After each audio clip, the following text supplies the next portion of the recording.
अब हम यहाँ पर अध्याय 2 का उदाहरण 7वां सॉल्व करेंगे। यदि आप कक्षा 10 एनसीईआरटी गणित की किसी भी प्रश्नावली के किसी भी प्रश्न को हल सहित देखना चाहते हैं, अध्याय 1 से लेकर के अध्याय 15 तक हमने संपूर्ण कक्षा 10 एनसीईआरटी गणित को हल कर दिया है। अब हम यहाँ पर उदाहरण के प्रश्न सॉल्व कर रहे हैं। यदि आप कक्षा 10 एनसीईआरटी गणित की किसी भी अध्याय की किसी भी प्रश्नावली को हल सहित देखना चाहते हैं तो चैनल की प्लेलिस्ट में जाइए। तो यहाँ पर 3x के ऊपर 3 की घात plus x square plus 2x plus 5 ये है त्रिघात बहुपद। इसमें अधिकतम घात 3 की है तो ये त्रिघात बहुपद है। और ये है द्विघात बहुपद 1 plus 2x plus x square. इसमें अधिकतम घात 2 की है तो ये द्विघात है और इसमें अधिकतम घात 3 की है तो ये त्रिघात है। अब यहाँ पर इसको हमें इससे भाग देना है तो इसको हम यहाँ पर बीच में लिखेंगे। ये है यहाँ पर भाज्य 3x के ऊपर 3 की घात प्लस x के ऊपर 2 की घात प्लस 2x प्लस 5 ये है यहाँ पर भाज्य। तो भाज्य बीच में लिखेंगे हम, यहाँ पर ये बीच में लिखेंगे हम। यहाँ पर लिखेंगे ये भाजक, घातों के क्रम में लिख लेंगे हम एक्स स्क्वायर, फिर यहाँ पर 1 की घात वाला यानी कि 2x और फिर बिना x वाला तो 1 है। अब यहाँ पर x square plus 2x plus 1 इसका भाग देंगे हम इसमें तो यहाँ पर इस तरफ आएगा भागफल। तो यहाँ पर भाज्य की पहली संख्या देखेंगे 3x के ऊपर 3 की घात। तो जो भाजक है इसका पहला पद, इसमें इस प्रकार की संख्या का गुणा करें कि 3x के ऊपर 3 की घात आ जाए इसके बराबर। तो यदि हम एक्स स्क्वायर में 3x का गुणा कर दें तो 3x के ऊपर 3 की घात हो जाएगी, क्योंकि 3 ये रहा और एक्स स्क्वायर का गुणा x में होगा तो x के ऊपर 3 की घात हो जाएगी। तो जब हमने 3x का गुणा x स्क्वायर में किया तो इस बहुपद के 2 और पद हैं, इनमें भी इसका गुणा करना पड़ेगा 3x का।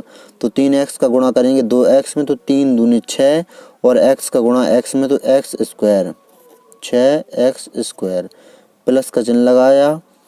3x का गुणा 1 में करेंगे तो 3x। अब यहाँ पर हम घटा देंगे तो यहाँ पर तीनों ही संख्याएं नीचे ये प्लस में है तो तीनों ही माइनस में हो जाएंगी। ऊपर है 3x के ऊपर 3 की घात प्लस में और नीचे है 3x के ऊपर 3 की घात माइनस में, तो ये कट जाएंगे।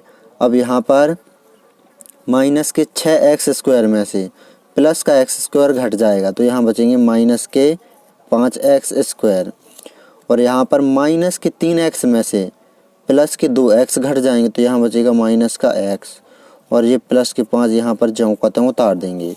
अब नया भाज्य बन गया ये। तो यहाँ पर पहला पद देखेंगे इस वाले भाज्य का, जो नया वाला भाज्य बना है। तो यहाँ पर पहला पद है माइनस 5x स्क्वायर। तो जो भाजक का पहला वाला पद है इसको भी हमें इसके बराबर ले आना है माइनस 5x स्क्वायर के।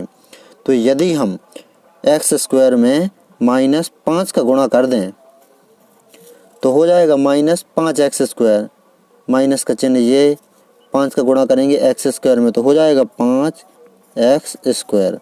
अब माइनस 5 का गुणा x स्क्वायर में किया है तो इस बहुपद के 2 और पद हैं, इनमें भी गुणा करेंगे माइनस 5 का। तो माइनस 5 का गुणा करेंगे 2x में तो हो जाएगा माइनस 5 दूनी 10 और इंटू में x। माइनस 5 का गुणा करेंगे प्लस के 1 में तो माइनस 5 ही रहेगा। अब हम यहाँ पर घटा देंगे फिर से। तो यहाँ पर घटाएंगे तो तीनों ही संख्याएं माइनस की हैं प्लस में हो जाएंगी। चिन्ह बदल जाते हैं नीचे वाली संख्याओं के, जैसे यहाँ पर बदल गए थे, तीनों ही प्लस में थी तीनों ही माइनस में हो गई। अब यहाँ पर तीनों ही माइनस में हैं तो तीनों ही प्लस में हो जाएंगी। अब यहाँ पर देखेंगे तो ऊपर माइनस 5x स्क्वायर है और नीचे प्लस 5x स्क्वायर है तो कट जाएंगे ये। अब यहाँ पर प्लस के 10x में से एक x घट जाएगा तो यहाँ बचेंगे प्लस के 9x और यहाँ पर प्लस के 5 हो जाएंगे प्लस के 10, 5 और 5 जुड़ जाएंगे तो 10 हो जाएंगे।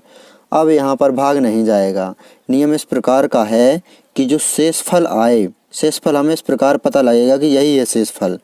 शेषफल जो इस प्रकार की संख्या नीचे आए उसमें जो घात हो वो भाजक से छोटी घात हो तो इसका भाग इसमें नहीं जाएगा। तो ये आ गया हमारा शेषफल और ये आ गया हमारा भागफल।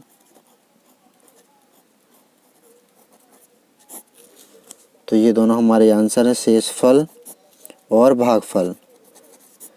इस प्रकार आपको इस प्रश्न को अच्छी तरह से सॉल्व कर लेना है। परीक्षा की दृष्टि से बहुत अधिक महत्वपूर्ण प्रश्न है।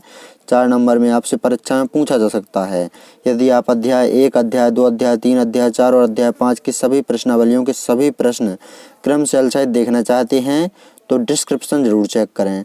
और यदि आप अध्याय 1 से लेकर के अध्याय 15 तक किसी भी प्रश्नावली के किसी भी प्रश्न को हल सहित देखना चाहते हैं तो चैनल की प्लेलिस्ट चेक करें।